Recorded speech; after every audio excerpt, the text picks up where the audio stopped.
Well, I think growing up in Zanzibar, which is in a way a concentrated cosmopolitan society. This series of presentation is part of the Awakening Project. And at that time then I joined here, it was government Indian junior school. Bismillahirrahmanirrahim. Assalamu alaikum wa rahmatullahi wa barakatuh. Welcome to Learning from History series from the Awakening Project of the Khoja Shia Ishnashri Muslim community. In this series of presentations are conversation with various personalities of our community whose lives have touched many of us and in some cases inspired some. We believe such conversations can be of immense benefit to young and old men and women of our community and beyond our community. The Awakening Project is a grassroots-led project which looks at the challenges facing the community and how the foundational institutions of our community, such as family, madrasa, member, can overcome these challenges. You will find more information on these challenges and solutions at the Awakening Project of Khoja Shia Ishnashri Muslim community website, as well as many YouTube presentations, including Learning from History series YouTubes. Now I have with me here Professor Karim Manji. Welcome. Thank you very much. Assalamu alaikum. Alaikum salam. So eventually you went into medical school. Medical school. Right, and then you qualified. So I went to medical school through the Tanzania government seats, special reserve seats. Yeah. And that is another big story of how my life went to medical school. Any useful event that happened? But one event, as you know, youths, you go to India, in India, youths, Indian movies, you know, those times. So we have movies talking about those times, Rajesh Khanna and those kind of, old kind of movies. And it was like every week there would be a new movie released. So India is everything about movies, right? So I used to save my money. I dependent from somebody. So I used to economize my money such that I would say, I keep this 1 rupee every day, so that by end of the week I have 7 rupees. So 2 rupees will be for my puri and batata for the movie, and 5 rupees for the ticket. Right. I used to do that on a regular basis. But when I was in the medical school, one day I went for the evening show on my bicycle, and I found this boy called Ashok sitting under the street lamp and frantically writing notes. So I could see myself there. So I stopped. I said, what's your name? Ashok. I said, what are you doing? I said, you know this textbook? This friend of mine is very kind. He borrows me, but I have to return it in the morning because I can't afford a textbook. I have to copy notes. I have to copy all this textbook from the textbook from his, so that he keeps up to date. Right. I said, how much does this textbook cost? He said, it costs 10 rupees. I said, it costs 10 rupees. And I'm going to a movie, 7 rupees. I said, I'm not going to the movie. From 1985, I stopped going to Hindi movies. Right. Only exceptional, like when Gandhi was released, or such kind of exceptional movies, then I would attend. But I stopped going movie from 85. I said, no. By end of the month, I'll have 28 rupees. He can buy all the textbook of his class. So then I collected that money. I bought the textbook and I went to his school. He was in grade 4. So I How old was he? He must be around 12. Right.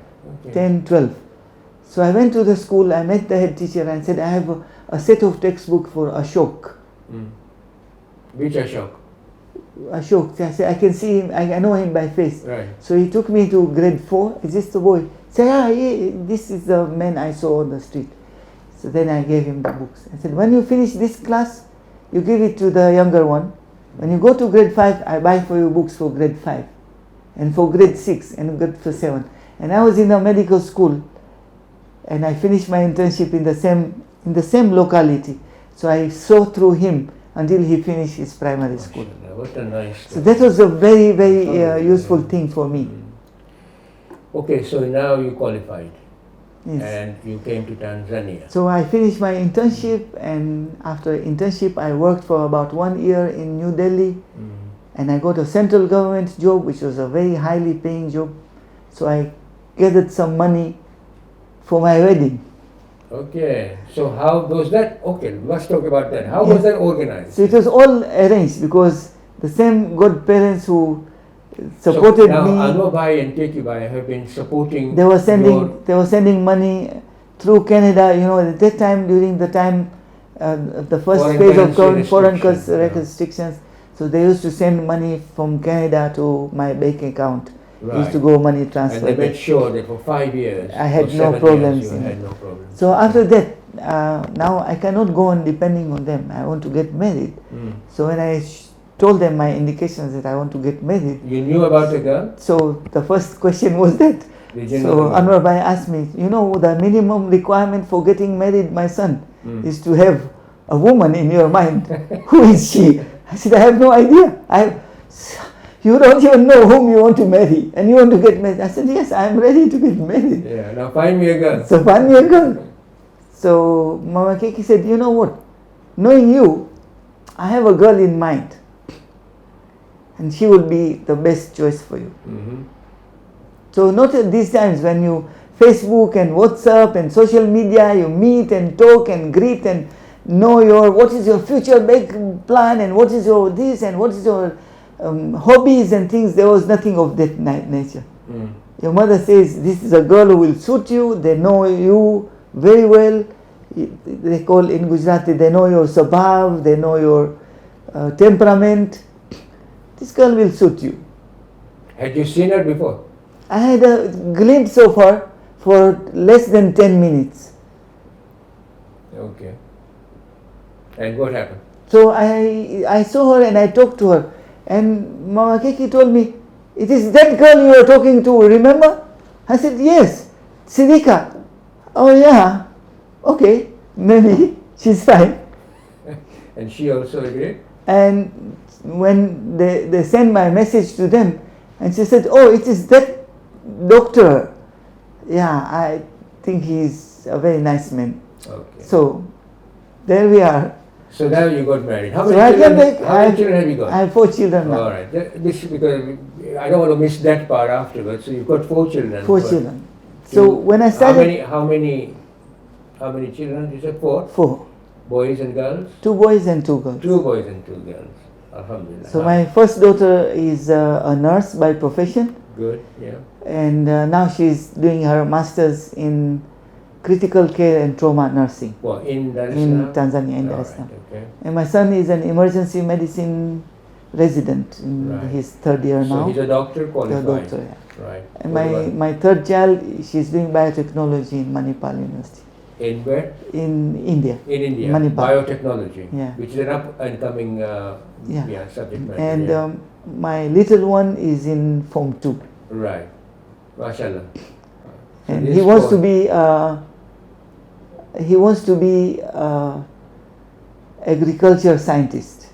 Why not? Or a veterinary. Why and not? I think that's a very good thing to do. A little bit of diversity. Yes. Okay. So now you come to, you got married, Tanzania. So you started Muhimbili? I started Muhimbili and I'm still going on. This is my... So now tell me, coming now to your professional life. Yes. So what were the events there? How did you start, and what can you remember of and how did you sort of become a research scientist rather than a clinician? Yeah, so initially I was a clinician. I'm still a clinician and still run my own private clinic as well as clinics in Muhimbili. Right, so you're a clinician as well as you have an interest in research. Yeah. So I started masters in medicine in pediatrics. And it was hard those times because we were very few residents, and the human resource in Tanzania at that time was very poor. Now we have enough number of lecturers and number of universities going on. So after I finished my masters in pediatrics, my interest grew in neonatal medicine. Right.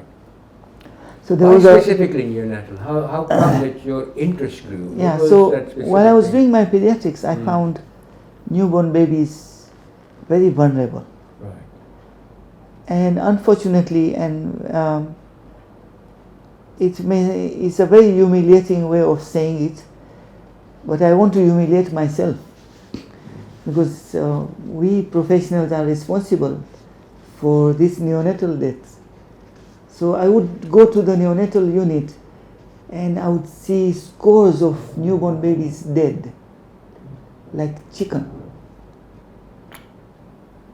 And in the morning you would have a big, you know that carrier thing, 1, 2, 3, 4, 5, 6 newborn babies, dead bodies, taken to the mortuary. And newborn babies dying by the scores. And I said there were only 2 neonatal specialists in the country. There were no neonatal specialists. There were no neonatal units in the country. The whole of the country? All over the country. The only neonatal units were in Aga Khan Hospital, at Muhimbili, where so many children died, overcrowding, and there was one at KCMC in Moshi at that time. So when a scholarship was announced for going and studying neonatal medicine in the UK in 1992-93, I grabbed the opportunity and I went and studied there, and I came back. Much that people thought. How many years did you go there? 1.5 years. Right. People thought he's gone to London, that's where the green pasture is. He would not return back. But I said, no, I have to go back. So we started this neonatal unit, and I was running that for 12 years. At Muhimbili? At Muhimbili. For 12 years I worked constantly, continuously there. And it was really hard. I used to stay over until past 7, 8 o'clock.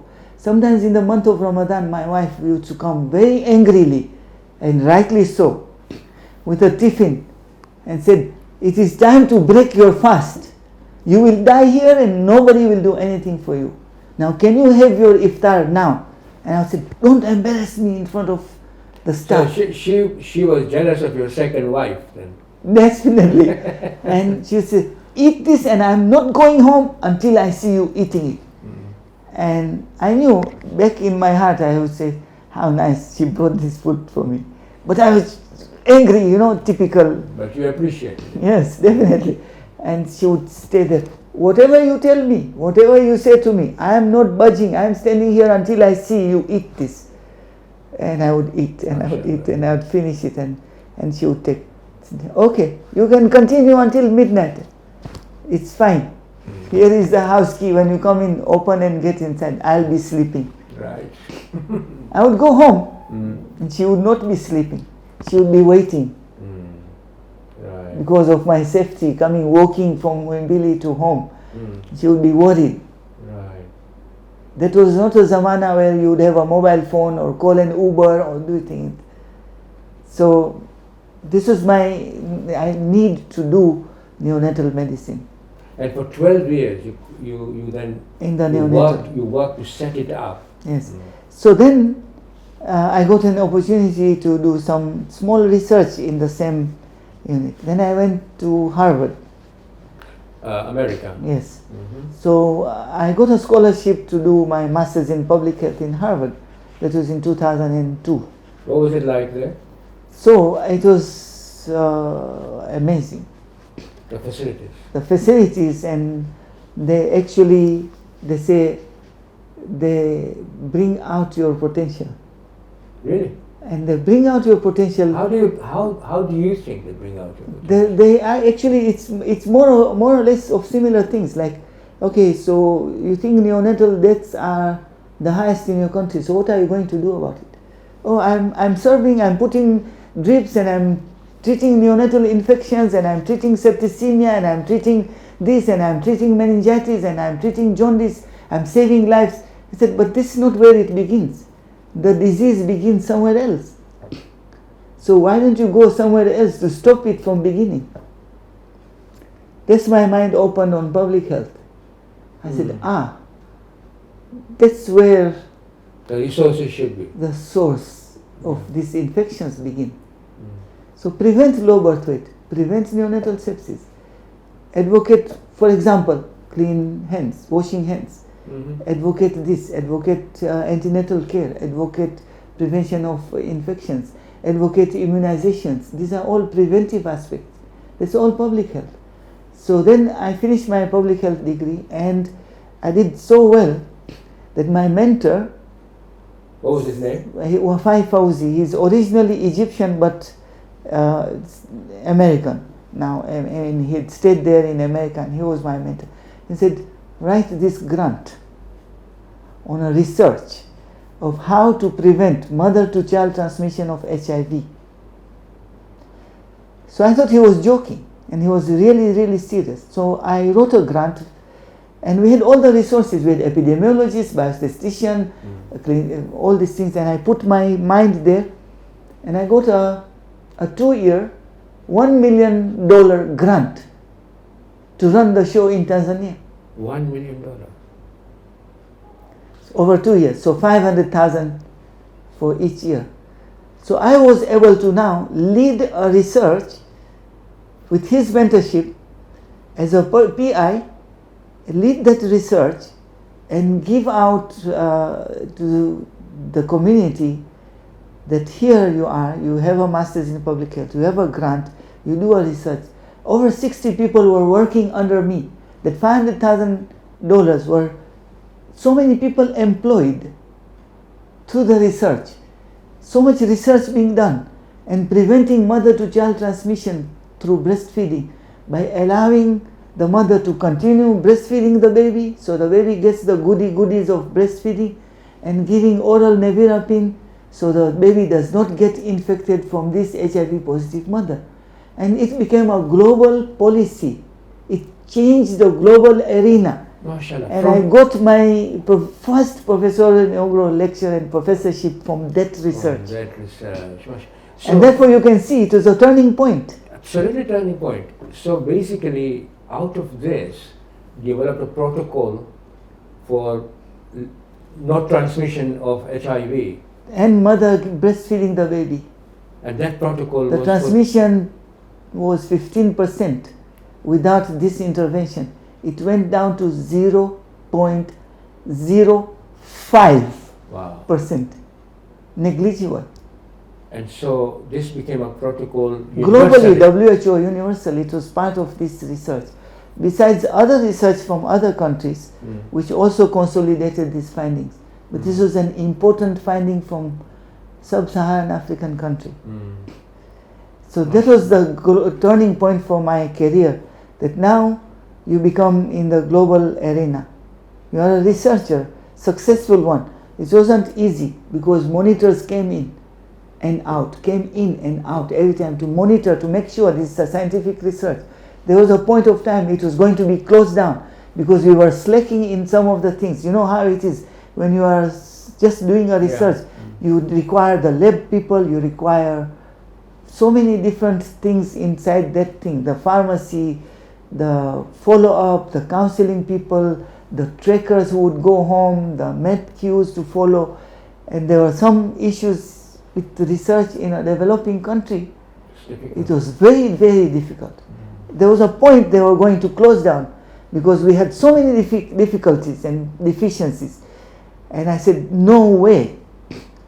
So I appealed and we got some help from the Harvard University. There are people who came to our lab to supervise it and to continue running the show with real-time full blood pictures, real-time DNA PCRs for HIV and things.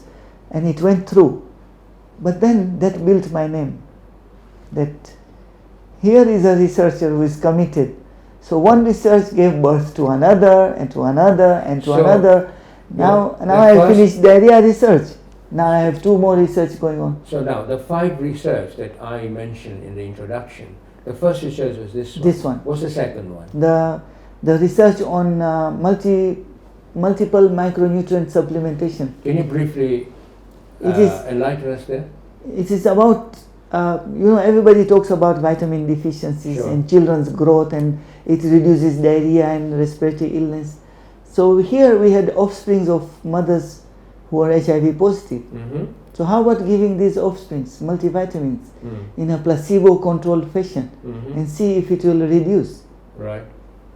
So definitely it did not reduce the incidence of respiratory and diarrhea, because our standard of care in treating these children was equal for those who received placebo and the Okay. multivitamins. Mm. So conclusion of this study was, whether you give vitamin or not, good standard of care prevents respiratory illness and diarrhea. Right. So that helped. That the helped. clinicians. Another study was The third one. third one. This was HIV positive population. Right. How about HIV negative population? Same thing. It found that zinc prevents or reduces diarrheal Diarrhea. illness. Right. So now we went to a zinc trial in diarrhea, the one which I got my most recent award. Right. If you give zinc supplementation in a lower dose, 5 or 10 or 20 milligram, over 10 to 14 days of children who have diarrhea, the recurrence, the volume, the duration, and the outcome in their nutrition gets better. So give zinc in children who have diarrhea. And that is actually having a So all practical this, effect now. all this research, you see, one by one is just flowing, And there's a theme there. and you see, Yeah. it's somebody pushing my back, somebody pushing my right shoulder, Right. telling, go for it. Go for nevirapine and you get recognition. Go for multivitamins and You zinc, think there is then something wrong there? and then zinc comes in. And then you zinc and diarrhea, and then the diarrhea comes. And now we have multiple microbiomes, the gut, everything, everybody is talking about environmental enteropathy. The world is talking about the microbes, 300,000 different microbes in our gut, Yeah. causing whatever effect. Now we are going to microbiome research. So this year is what? The fourth one? Fifth one, Fifth sixth and one. sixth one. All right. Okay. So this is the series It's of going it, on but, and on. but particularly concentrating on neonatal. Yes, So and that now, has- currently I have something called the low birth weight infant feeding trial, Right. and Can you just briefly talk about that? so low birth weight babies. Now we are trying to reduce neonatal mortality. Sure. So in 2008, I did something which will leave a legacy in my country. It was called the situation analysis of the newborn. And this is not a secret. The whole of the government knows about it. In 2008, I presented and launched a book called Situation Analysis of Newborn in Tanzania. If you Google my name, Karim Manji, Situation Analysis of Newborn, you will find that free textbook inside there. And in it I found that neonatal mortality was very high, unacceptable. And I did it in 6 regions in the country, with the help of Save the Children and my mentor called Professor Joy Lone, who is from the London School of Tropical Medicine and Hygiene. So I presented this book to the Minister of Health. It was a big kind of launch. I wasn't used to that kind of show. A launch of a book, like, nowadays it's a big deal. Yes. So I was really nervous. But I spoke from my heart, because what I had seen in those regions about the deaths of newborn babies was heart-touching. You find newborn babies, 5 of them in a cot, and the IV giving stand, IV fluid giving stand. On it is kept a lantern to light at night. Instead of an IV fluid, there is no light in that room, and a lantern is on and it's put on the IV stand near the children. It can fall, it can catch fire, carbon monoxide, etc. So when I presented this launch, in 2009, the Ministry of Health deliberately created a neonatal desk at the ministry, and the Ministry of Health acknowledged these problems. This is a great part of my ministry, that they acknowledged it, and from then on decided that all the regional health medical team will have a special finance vote code, a special category called neonatal unit. Today in the country, all the 23 regions Have got a neonatal unit. Wow. And out of those 23 units, 18 now have got kangaroo mother care units. Kangaroo. The mother to baby, skin to Right, skin. right, skin to skin, yeah. Instead of having Yeah. charcoal stoves and things. Sure. And that situation analysis, the mortality rate of newborn changed from 96 to 41 So much drop. of newborn babies. And I can die peacefully now. MashaAllah. I can die, So much work. as they say in Kiswahili, I can die with my eyes closed. Right, but Professor Karim, there is so much work to be done still. Yes, see. And So for it's still that 41, Yeah. I found that the highest mortality in that 41 were low birth weight. Right. So how do you prevent deaths of low birth weight? And the major problem is feeding. Right. So this trial is looking into feeding low birth weight infants. And we are So looking what sort of diet you can give? mother's milk, Yeah. and we are trying to look into donor human milk banks. So a lot of work is still required to be done, including feasibility studies of donor human milk bank. Globally, this is what is going on. We will have to look into various Islamic and Christianity and other denominations aspect of donor human milk bank before we start that. But currently we are fully encouraging mother to express their milk, store it, give it to the child continuously to let these children grow. Grow, yeah. So failing to thrive is one of the causes of death in this low birth weight. Yeah. And the other one is neonatal infections. Mm. So next week I will be in Geneva writing a protocol on treating neonatal infections in low resource settings. Can I ask you this? I mean, it's very interesting that you had a fantastic experience at the ground level. And as you say, the first trial where you had 1 million from Harvard Yes. gave you an now you are obviously working at a different level where different type of decisions are made. When I say, if you compare the two ways of working, you obviously got experiences from a very low level, but now the decision-making pattern at that level, I'm sure, is different and a lot of struggle. And the decision-making pattern at that higher level, when you compare those two, how do you see the difference, and whether there is a difference of making decision-making? Did you are more comfortable there or more comfortable there? Yeah, it's It's a interesting. very interesting question. And I'll tell you my personal... Because there are a lot of politics yes. there, and there are a lot of politics here, So different type of politics. I have different heads. So I'm invited by Ministry of Health, for example, and policymakers and other key stakeholders to make a policy on issue A, B, C. So at that time, I'm sitting there listening, and then I can tell them this policy is not going to work. Why? Yeah. Because this ABC is not going to work because it has started on this footing, it has these problems and these problems, and you are talking about the grassroots level where this is where they are the target population. This is not how it will reach them. So I will tell you how to go about this, because I am working down there right at the grassroots level in Mbagala, in Temeke, in Ilala. Even today, before I came to here, I was actually in Amana Hospital, in the district hospital. Yeah. Working there, looking at the data and talking to the nurses and the junior doctors about how are you dealing with this. As soon as you see the child, what is your first question about this baby who is brought in sick? You have forgotten to look at the mother. Look at the mother. She is tired. She is dehydrated.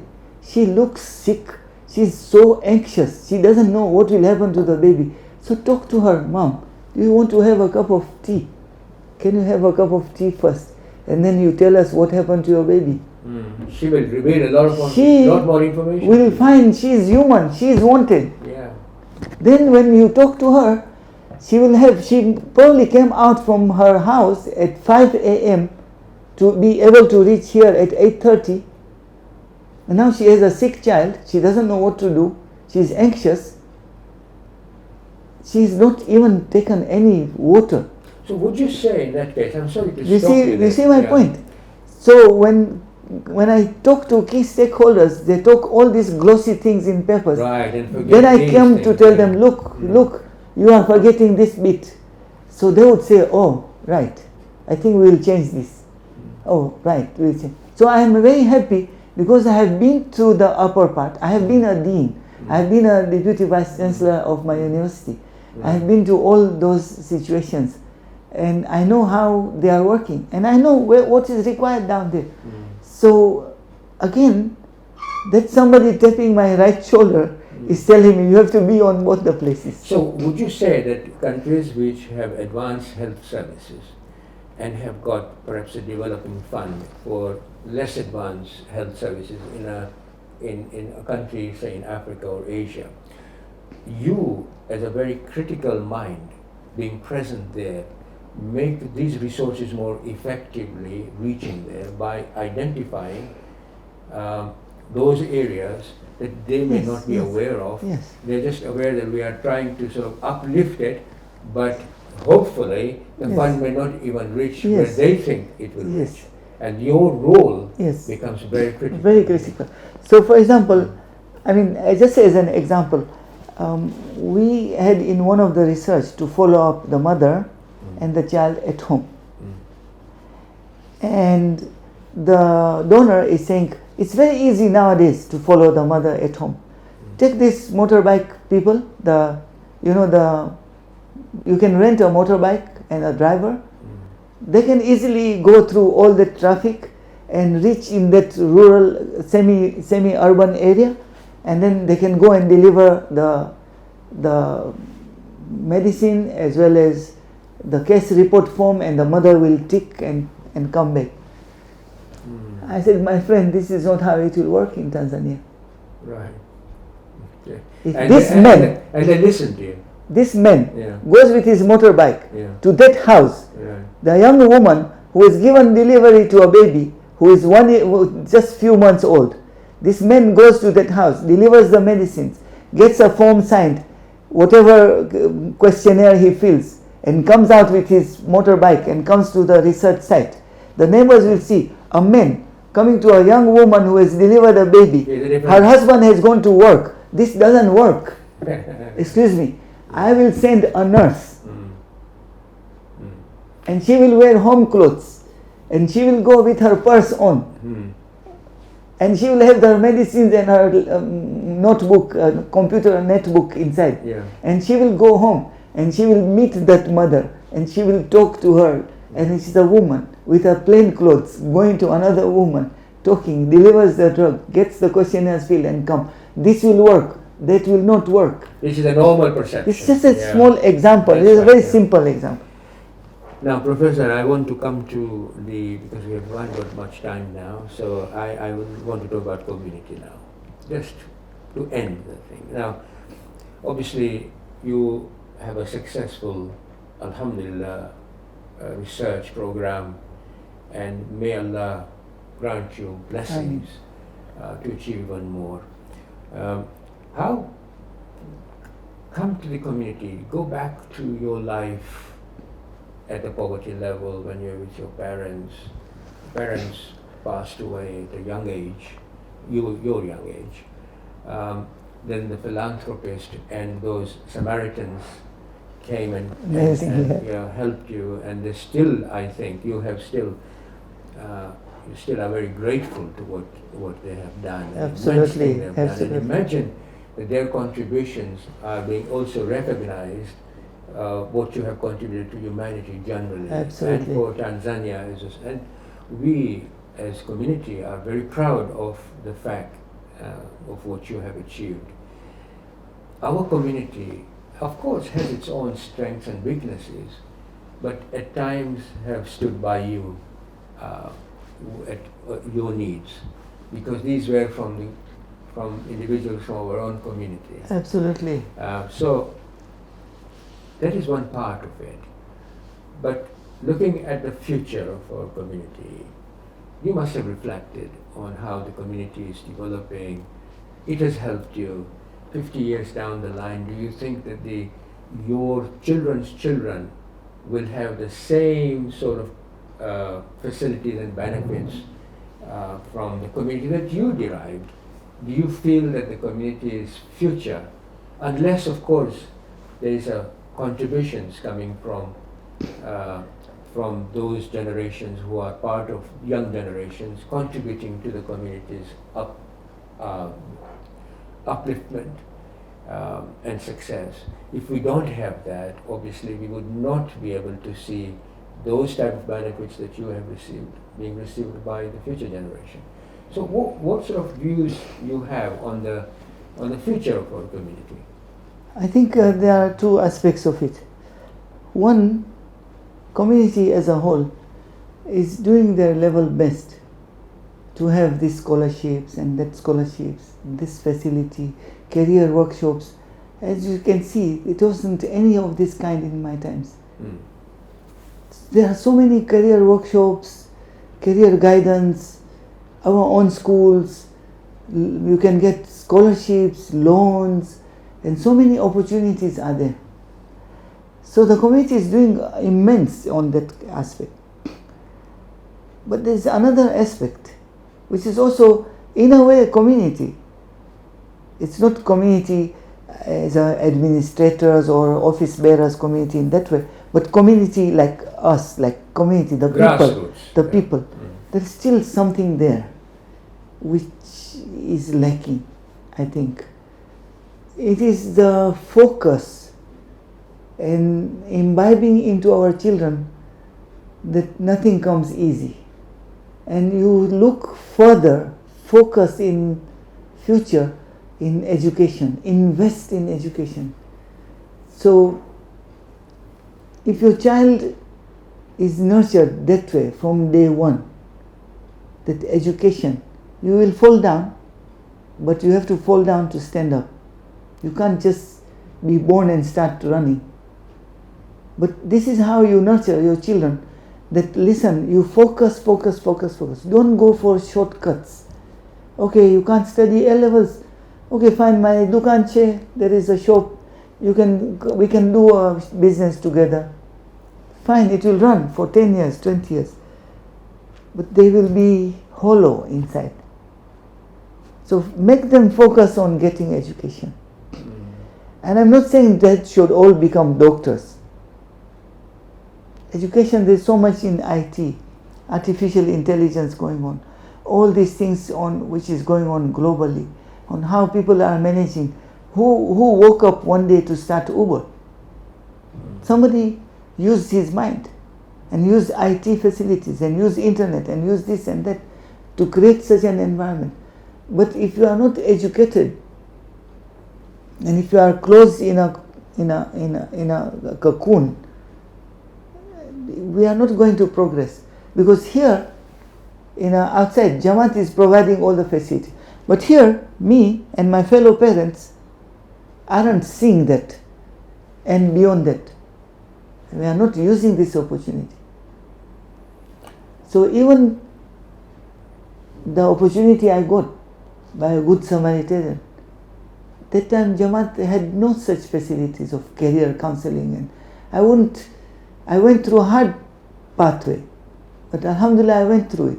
But now the community is doing every possible way to smoothen these pathways. You have universities, you have websites, you have this and that and everything. So why don't we take advantage of it? So this should be nurtured. So looking back at your own life, I mean, you grew on the lap of struggles, and it is the struggles which allowed you to form what you became. And what you became because you went through a huge struggle. Huge. So basically, struggle is an opportunity. Definitely. And nothing comes, as you say, on a plate. No, nothing. You have got to accept struggle in life to then shape yourself. But you must have an objective in mind, and if the opportunities are there and you fail to take it, those opportunities are not going to come back. I think looking at what we have just conversed, at every event and opportunities that came your way, you made sure that you took that opportunity. Absolutely. Whether it was easy or hard, because it took you to your destination. And behind that was the destiny of Allah subhanahu wa ta'ala. But I think we just recall the very good advice that our Marja gave to you. Absolutely. At the time, There is a hand of the Imam there. at the time when you were struggling and you wanted advice, and he gave you a very practical advice. Look at the way you are in a society that you are serving.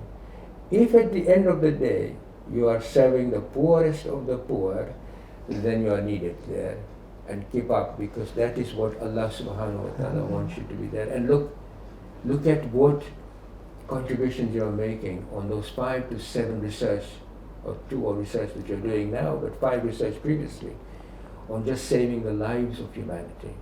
So it's humanity which is thankful to you, and thank Allah subhanahu wa ta'ala. It is the state of Tanzania which is obviously very thankful to you. And of course, for us as a small community, through who you have become, also what you have become. And at the end of the day, it's your family, your siblings, and your parents who contributed. And of course, not forgetting those Samaritan at the right time gave you the opportunity to move forward. And if we have to learn something, it is this, that all of us can contribute to the upliftment of an individual. Who knows, who can really provide a real contribution to humanity when it is needed. And you are a very good example of it, mashallah. And I think we end here. Alhamdulillah. Thank you. You pray for me and pray for my parents. Yes, parents and thank you very much, Professor. It was so nice having a conversation. You inspired me.